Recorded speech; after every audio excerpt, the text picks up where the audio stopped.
Shalom peuple de Dieu, shalom bien-aimés frères et sœurs en Christ, chers auditeurs de la radio Éveil charismatique catholique, la voix de la Trinité. Je vous salue en ce matin dans le puissant nom de notre Seigneur Jésus-Christ de Nazareth et je vous souhaite la bienvenue à ce tonus matinal. Oui bien-aimés, aujourd'hui est une autre journée de joie que le Seigneur a créée, raison pour laquelle nous voulons rendre grâce. Est-ce que tu peux élever la voix ensemble avec moi pour bénir ce moment et confier cet instant à Dieu? Confier toute la journée, toutes tes activités. Éternel grand Dieu, nous te bénissons, nous te rendons gloire. Nous te disons merci de nous réunir encore à ce rendez-vous divin, à ce rendez-vous matinal. Père, merci, car nous savons que c'est toi qui le convoques parce que tu veux communiquer une pensée dans nos cœurs. Nous voulons te rendre gloire et te dire merci de nous avoir protégés pendant la nuit, de nous avoir levés en ce matin, d'avoir donné le souffle de vie et de nous avoir renouvelé tes grâces, tes bontés. Merci pour ta fidélité, pour ton amour, Dieu. Merci parce que tu es avec nous, tu combats nos combats, Seigneur. Tu fais nos ennemis tes ennemis. Nous voulons te dire merci. Nous te confions cette journée, te confions ce moment d'exhortation. Viens-nous en aide, Yahweh, remplis-nous de ta présence. Augmentons-nous encore le désir, la soif de toi, de te connaître davantage, ô Dieu.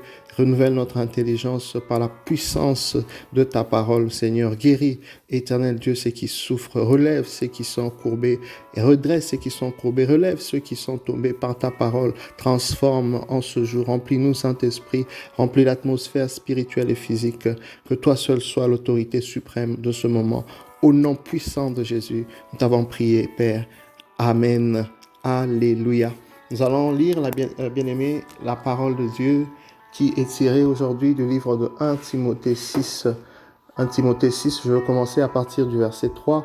Voilà ce que tu dois prêcher et enseigner. Si quelqu'un donne un autre enseignement et ne tient pas compte des saintes paroles, celles de Jésus-Christ notre Seigneur, ni de l'enseignement qui honore Dieu, c'est un aveugle et un ignorant.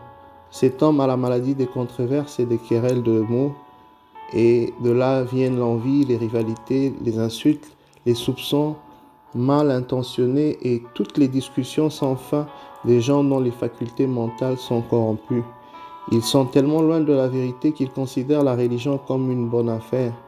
La religion, bien sûr, est une excellente affaire, mais parce qu'avec elle, nous savons nous contenter, car nous sommes arrivés dans ce monde les mains vides et nous n'emporterons rien avec nous. Soyons donc satisfaits si nous avons de quoi manger et nous couvrir. Alléluia. Je bénis Dieu pour cette parole puissante en ce matin qui nous enseigne, bien-aimés, le contentement, savoir être satisfait avec ce que tu as. Vous savez, parfois nous venons à Dieu demander sans pour autant avoir témoigné, sans pour autant parfois avoir été reconnaissant même pour ces petites choses, des choses que nous considérons petites à nos yeux parce que nous espérons encore plus, mais qui ont de la valeur auprès de Dieu.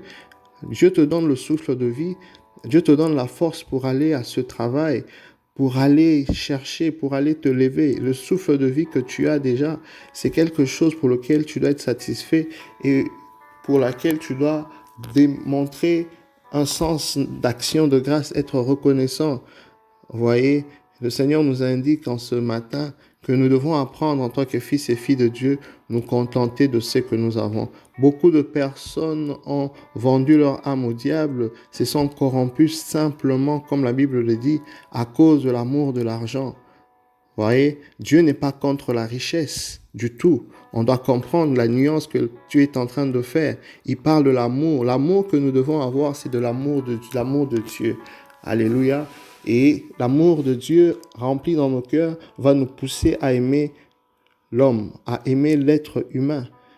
Tout d'abord, donc la vraie richesse est d'abord une richesse spirituelle, une richesse interne, une richesse, n'est-ce pas, qui est d'abord manifeste à l'intérieur de nous avant de devenir manifeste extérieurement.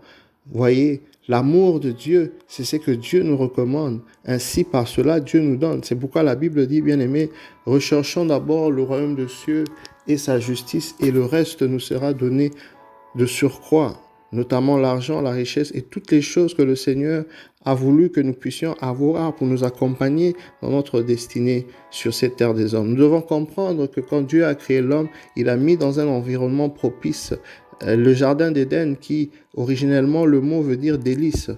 Voyez, il y avait la gloire. L'homme ne travaillait pas, il avait accès à toutes choses. C'est le péché qui est venu compliquer la donne, où l'homme est devenu esclave, qui devait maintenant travailler à la sueur de son front. Telle était, n'est-ce pas, la malédiction prononcée contre l'homme. Mais lorsque Dieu a créé l'homme originellement, il a placé aux mains de l'homme les choses qui devaient même l'accomplir. Donc nous ne devons pas courir derrière les choses de ce monde. Nous ne devons pas courir derrière le matériel. Nous ne devons pas courir devant ce que le système mondial nous offre. Nous devons courir devant Dieu. Nous devons courir après Dieu. Nous devons rechercher la face de Dieu. Nous devons être remplis de la soif de Dieu. Alléluia. Tu dois faire une priorité des choses par rapport à ta vie. Tu dois regarder et revenir à l'intérieur de toi et voir quelle place Dieu, n'est-ce pas, occupe dans ta vie par rapport aux choses de ce monde. Les choses de ce monde passeront, les diplômes passeront, les travails passeront, mais la parole de Dieu demeurera. Ton âme doit rentrer à Dieu. Lorsque tu es en communion avec Dieu, lorsque tu cherches Dieu ainsi, tout ce qui te donne, bien-aimé, tu ne te plains pas. Tu ne peux pas te plaindre parce que ça t'enrichit. Ça t'enrichit. La Bible dit, Seigneur, ne me donne pas beaucoup, n'est-ce pas, pour que je puisse me perdre. Ne me fais pas aussi manquer de ce que je dois avoir pour ne pas, n'est-ce pas, insulter ton nom. Pourquoi? Parce que ce que Dieu te donne est assez pour toi. Ne cherche pas à envier. Ne cherche pas à regarder pourquoi est-ce que l'autre a telle chose, toi tu n'as pas. Non. Le Seigneur sait pourquoi tu es à cette époque, à cette saison de ta vie. Fais-le confiance. Contente-toi, n'est-ce pas, de ce que tu as. Rends grâce. L'action de grâce ouvre la porte pour des choses beaucoup plus grandes. Le lépreux qui était revenu à Jésus, qui a rendu grâce, qui s'est contenté de ce que Dieu lui avait donné, qui a rendu grâce, a reçu encore, n'est-ce pas, beaucoup plus parce que lui, Jésus a dit la foi l'avait sauvé. Les autres qui n'étaient pas rentrés, ils ont eu une partie, n'est-ce pas, du salut qui était la guérison. Mais lui, il a reçu tout au complet. Il se contentait, mais il est revenu, il a dit merci à Dieu. J'aimerais t'encourager en ce matin, bien-aimé, de te contenter, de ne pas envier, de ne pas tomber dans des sentiments de jalousie, de rivalité. Non, rends grâce à Dieu en toutes choses pour ta vie et bénis Dieu pour la vie de tes frères et sœurs que Dieu a bénis. Apprends à reconnaître la grâce de Dieu dans la vie de chacun. Apprends à dire merci pour ce que Dieu a mis dans les mains de l'autre. Ne critique pas, n'entre pas, n'est-ce pas, dans un jugement. Parfois, on voit quelqu'un en train d'être béni d'une certaine manière et les gens parfois vont facilement commencer à penser beaucoup de choses qu'ils ne connaissent pas, qu'ils ne maîtrisent pas, pensant que peut-être ils ont touché au gris-gris, ils ont fait ceci, mais bien aimé, la richesse vient de Dieu. Pourquoi donner beaucoup d'importance à l'ennemi, pensant que c'est lui qui est l'origine de la richesse? Non.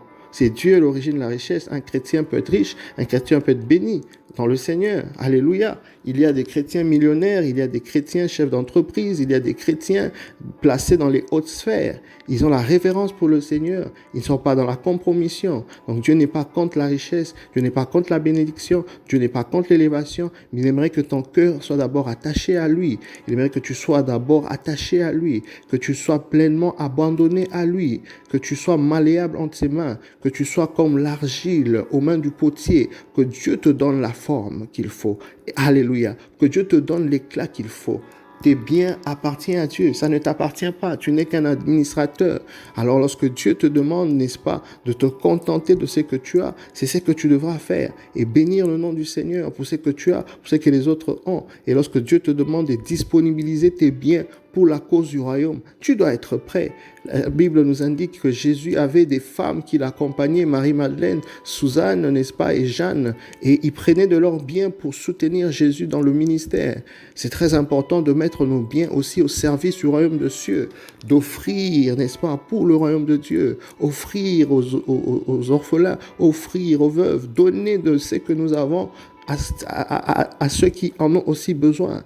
Alléluia. Le Seigneur nous recommande de devenir charitable, d'être charitable, c'est-à-dire de démontrer notre amour avec le partage que nous faisons de nos biens. Alléluia.